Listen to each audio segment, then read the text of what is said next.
Stagnation, crypto warriors, champions of the earth. Okay, welcome back to the channel.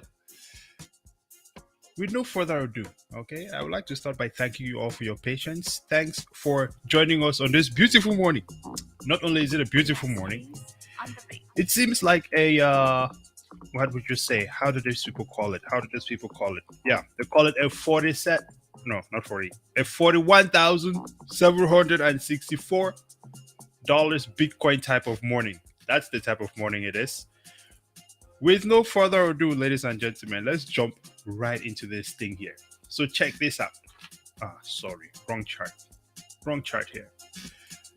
Just give me a quick second. I'm going to pull up the Bitcoin chart here.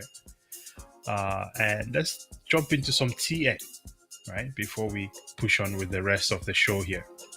Oh Lord, I am so underprepared for this one today. I apologize, ladies and gentlemen. You see, sometimes you find yourself in a trade and you cannot leave the trade. You cannot walk away or look away without closing out that trade. That is the unfortunate situation I found myself in this morning. But it's not a negative. It's all good.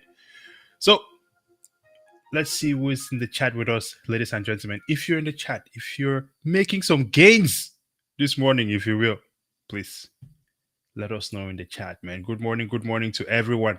Hope everyone is having a spectacular Monday so far. So Bitcoin, if everyone has noticed, made a bit of a rip. Well, ever since yesterday, it's been on the upward move.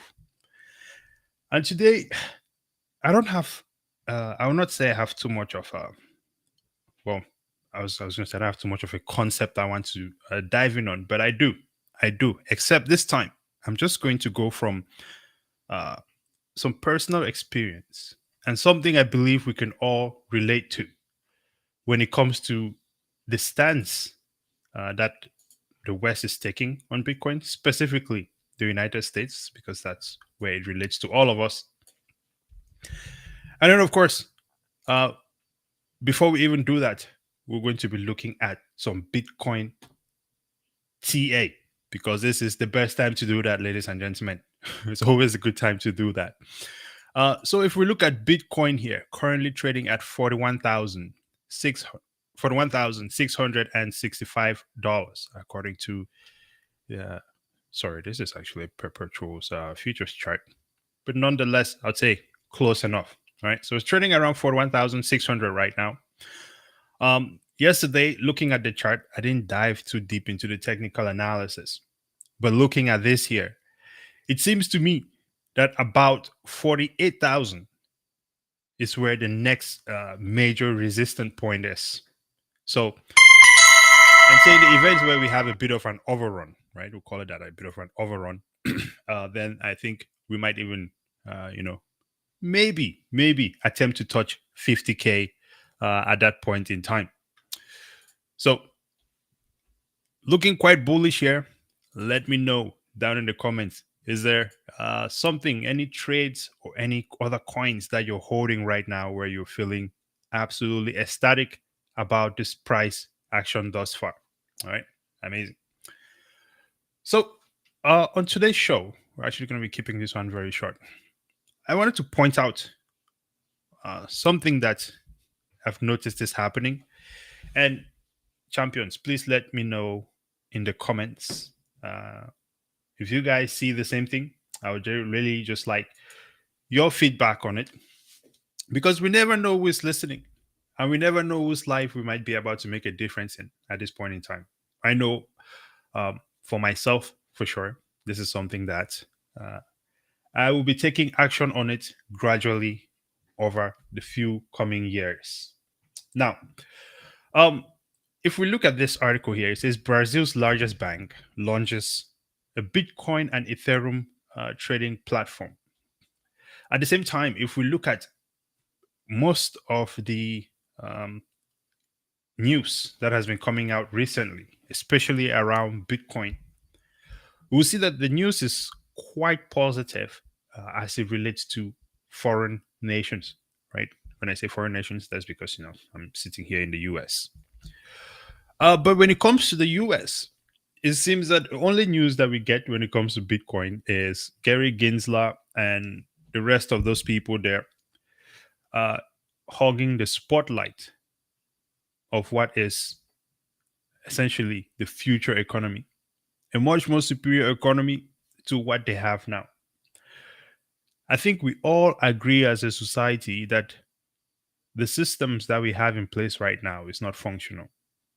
And we should be flexible enough to want to change these systems because at the end of the day, these systems were put in there by human beings just like ourselves.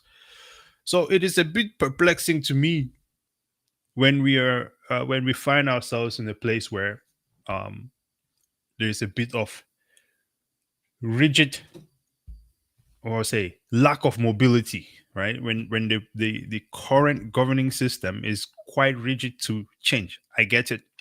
At the end of the day, we all know what it is. There are people who are benefiting from it at the top, and everyone else can go fend for themselves.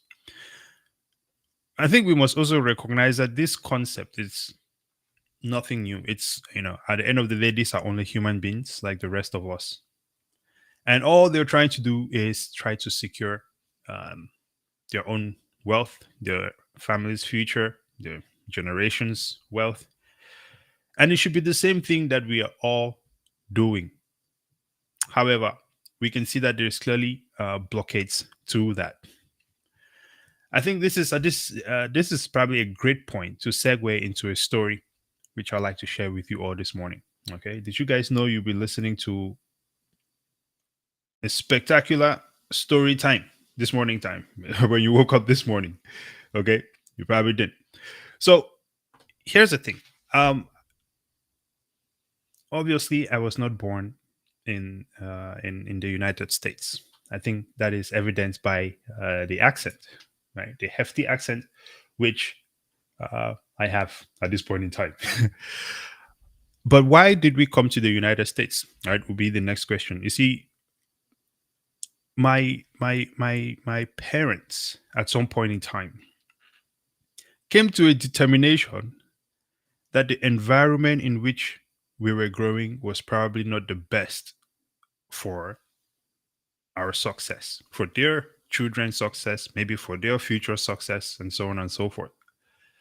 And so at that point, they made the choice to pursue the option of leaving Cameroon, heading to America for more opportunities, right? Stronger economy, safety, so on and so on. And so, with that said, I think this story itself is not unique. This story is not unique. This is the story of almost every immigrant to the United States or to other Western areas of the world. They left the environment that they were in because it was in a decline, and they moved to an environment where the economy was blooming, right? Growing. And so now we find ourselves as a society yet again in an environment where there is corrupt leadership. Everything is manipulated. I mean, free markets are not even a thing anymore. Everything that I believe foreigners left their own countries to come to the United States for seems to have been turned upside down. In fact, even when it comes to things like innovation, right? This is one of the things that is clearly falling on its face at this point in time. So, if the story then becomes that this economy, which we all came to love, is now trending downwards, being destroyed by the same people who are supposed to be looking out for the nation's interests, then what are the people to do? It seems to me that this now brings us to a point where we circle back to exactly the same point where my parents were many, many years ago, or your parents, or anyone else's parents who migrated to the US, the same place where they were many years ago, where they had to make a decision to leave their current state and to migrate to somewhere where there is more opportunities, more possibilities, and so on and so forth. And the reason I bring up this article, right? This now brings me back to this article here. Because the reason I bring up this article is because this is not the only article that I have seen recently which reads of positive news happening outside of the US, right? Whether it's El Salvador accepting Bitcoin as legal tender, uh, granting citizenships and tax breaks to entrepreneurs who come in to start a business in their environment. And there are many other nations that are currently doing the same thing. And then you also think about all the, as they called it, developing nations that have been essentially a great resource to the West, right? I'll give you an example of what I'm talking about here. If we look at, say, something like a country like Abu Dhabi, or, well, a country like the United Arab Emirates, right? Um, they have been a great resource for oil and gas to the globe for the longest of times. So I think at some point people have to ask themselves, well, what did they do with the billions and billions of dollars that they made from this oil trade? Obviously, they used it to try and start developing their countries, right? Developing nations, that's the term. And so at this point in time, it seems to me that all the growth, all the productivity, and a lot of the innovation is happening outside of the economy that we find ourselves in right now. Which now brings me back to the question: do we now go back to essentially to where my parents were before, right? Or maybe the parents of many other immigrants, which is, given that the current state is declining, given that the economy does not seem to be favorable towards me, is it time to relocate? And we've heard of many people speaking of this, right? Relocating to somewhere where there is better possibilities. Relocating so that you can better protect your wealth. Because it seems to me that the predatory rules, because it's really rules, it's not laws at the end of the day. From how I remember it, the way laws are made in the US, right? There's the checks and balance system, has to go through Congress and so on and so forth. Have it voted on and finally approved or vetoed by the president. I'm trying to remember a time when Gary Gensler has engaged in this sort of due process, other than regulation by enforcement, which is straight up mafia activity. So, how do we get around this? How do we navigate around this situation? Because I can tell you this from my perspective. I strongly believe that with the lack of faith that society, at least the Western society, now has in media and government, it seems to me that everything they're doing at this point in time is just a joke, to be honest. It's just a joke. And so, if people don't trust the system anymore, it seems that people are going to have to relocate to somewhere where there is clear guidance. I believe that many people in society just want to be in an environment where they are led by someone who is competent, someone who stands out or stands up for their values, their beliefs, and also protects them. That is what the government is about, right? Provide you protection and an environment for growth. The rest is really supposed to be up to you, which is why I find it interesting that the IRS and all these other government governing entities are constantly pushing further and further to violate everyone's right to grow, right of privacy, and, well, pretty much the Constitution, as they called it. The one document that we were all proud of is being stomped upon multiple times. But that's not a problem. Because you see, the solution is also here, and that is Bitcoin. It's a matter of,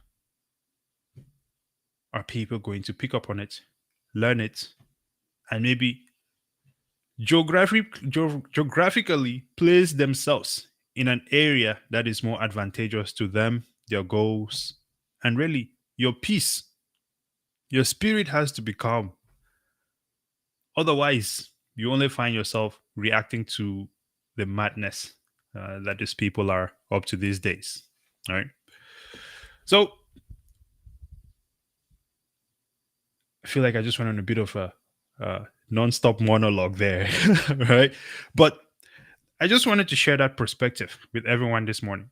I'm not sure who is going to benefit from it, but I think that is definitely something that is worth looking into because a couple of things are for certain. The US dollar, okay, and the US economy as a whole is out of control. The Federal Reserve does not have control of this, no matter what these people say. Okay, so I think we are really in this point in time now where it is really a free for all almost from an economic standpoint, and it's whoever has the best ideas that will rise to the top.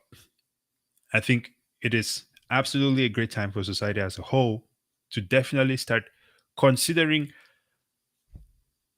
really leaning into this Bitcoin or even blockchain and crypto situation and understanding how to use it. Because if it's free for all and if these people do not know what they're doing, this means a new system has to emerge. And we definitely have systems, decentralized systems in place already that can allow us as a society to exchange our value, protect our value without having to deal with the 10,000, 100 of thousands, uh, predatory laws and whatever sort of agents they want to hire to come violate our rights, if you will. All right. Well, that's all I have for today. I just wanted to point out that in this monologue here. All right.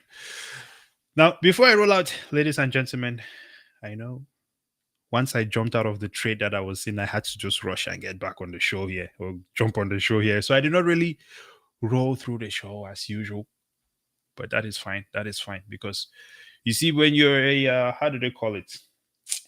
When you're a dynamic individual, yes, you just roll with the punches. I'm looking at this Bitcoin situation. I'm not gonna lie, man. I want to see it hit 48K.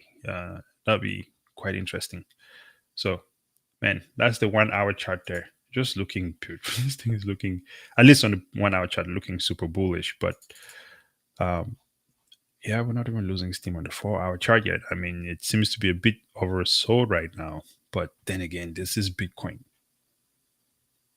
It can be illogical sometimes. Okay.